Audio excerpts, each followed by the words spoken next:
Hey everybody, Dishadara here, and in this video I'm basically going to be talking about candle correspondences. Now, it's not going to be the usual video that talks about what each candle color represents. Green representing earth and prosperity, blue representing psychism, renewal, or the moon, or goddess energies, things like that.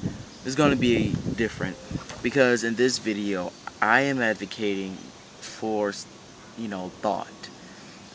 Because if you think about usual accepted candle correspondences, meaning that each candle color represents a specific thing, it's very limiting, in my opinion, because it already sets the tone of, like a tradition, meaning that besides what is already set by whatever group or site or what have you, beyond that, if you think outside of that box, that you're somehow wrong.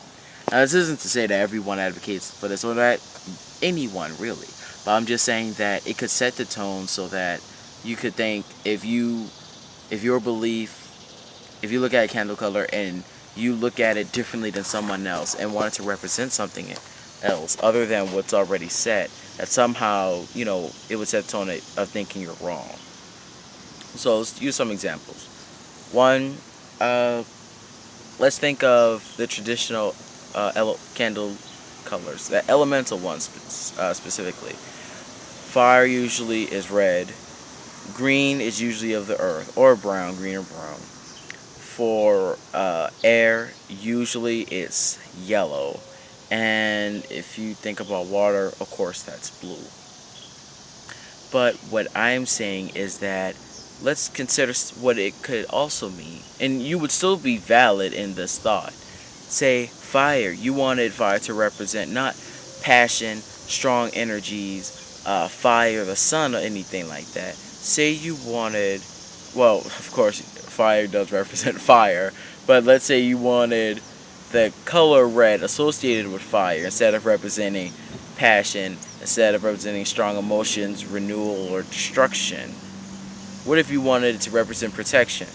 Now, Dishadar, what are you talking about? Because, of course, the color red doesn't, or fire, the element of fire doesn't represent protection or anything.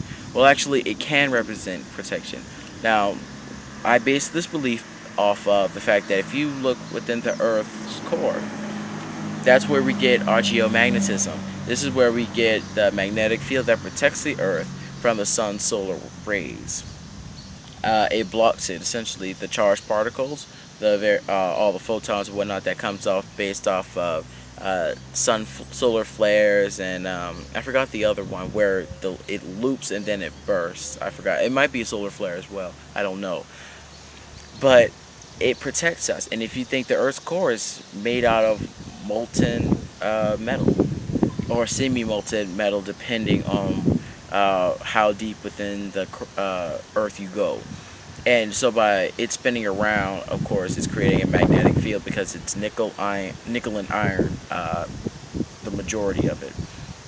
So in that sense, fire could represent protection, and the color red, being associated with fire, could represent protection too, and you would be just as valid. Let's think of air. Air is usually associated with, usually it's somewhere around psychism. It could be any mystical, thing, since it's so ethereal and it's so bendable in a way. It's like it's there, but it's not really there. You know it's there because it's blowing against your face, but were the wind not blowing, and we didn't already have scientific scientific belief that air exists, you wouldn't even really know if the air wasn't blowing in your face. So that too can represent protection. Let's consider the atmosphere that protects us and keeps our air, keeps the oxygen in, and it keeps all the radiation out. Well, it keeps a lot of radiation out. It also, besides keeping it air in, it keeps heat in. It keeps our earth warm. So for water, water usually represents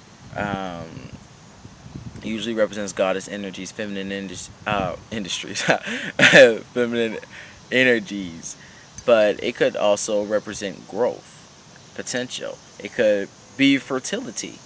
is usually earth is associated with fertility. So if you think about it like the sea, you think how rich the sea is and all the nutrients and the life that's found within it. So basically what I'm saying is that don't follow what someone else says candle colors represent. This extends even beyond the candle colors and goes off into the realm of just your religion, whatever religion you follow, if you follow religion, or just your spirituality in general.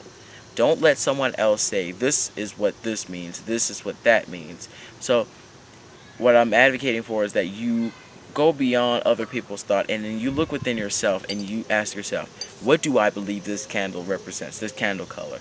Because me personally, the only way I really got into thinking about this is because yesterday I made a video, when I made my video talking about spiritual updates, how my space essentially got swept up in a storm, and there was a flood, and the creek broke its banks, and it just swept some of my stuff away.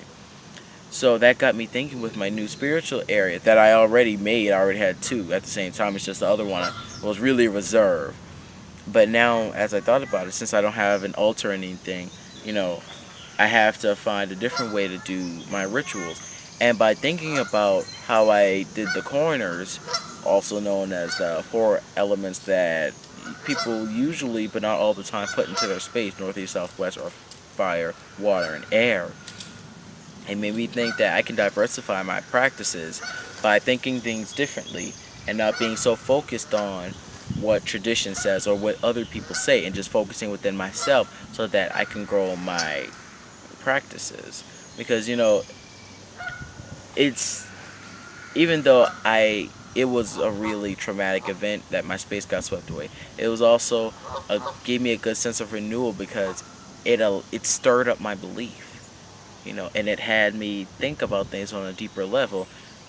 Although it's subtle and very superficial in the grand scheme of my faith, it's something else that I can add to the pot of how I can change my practice and make it different, so that it's not this set thing where it's like this is this and this is that. You know, it's anything can represent anything. So I'm at the same time, while I'm sad that my space got swept up, I'm kind of glad that it did as well, because I would have never employed such a practice any other time. So, just building off of the good and building off the bad, because it strengthens the foundation of who you are, and it allows you to grow from it and get greater experience because of it, So, this is all my video, checking the time. Oh wow, this shoot is actually a lot shorter than the first one I did. So I'd like to thank you for watching. So remember the core idea and the core moral of this story, of this video. Don't look at what other people say. When it comes to candle colors specifically, look within yourself. Have your candle. Look at it.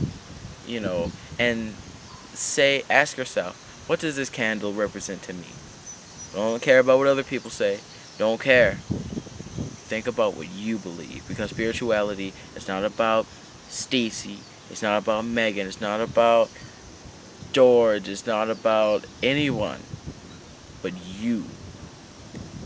So it's your spirituality, and just live it how you feel it should be lived. No matter what people say. People agree. People always disagree. People always have a problem with something. Don't have conflict within your belief. Follow your heart, because your heart knows what it wants, and you know what you want, despite what others say. So, with that being said, you just take the chains off of you, no matter how good it was being chained, and you just live your spirituality as you see fit. So, this is Dishadara here. I'd like to really thank you for watching, and I'd like you also to, if you like the video or you like my channel, to subscribe, like it, rate it, all that good stuff, so that you can continue getting updates on the videos that I make. And because I like to bring something new to the table. I think I bring something new to the table by just challenging traditional beliefs as far as in paganism and Wicca, and allowing the individual practitioner to just feel, have a different sense of thinking, a different way of thinking. And I think that I really do a good job by doing it. But hey, time will tell. So thanks for watching. Have a very good day, and see you later. Bye.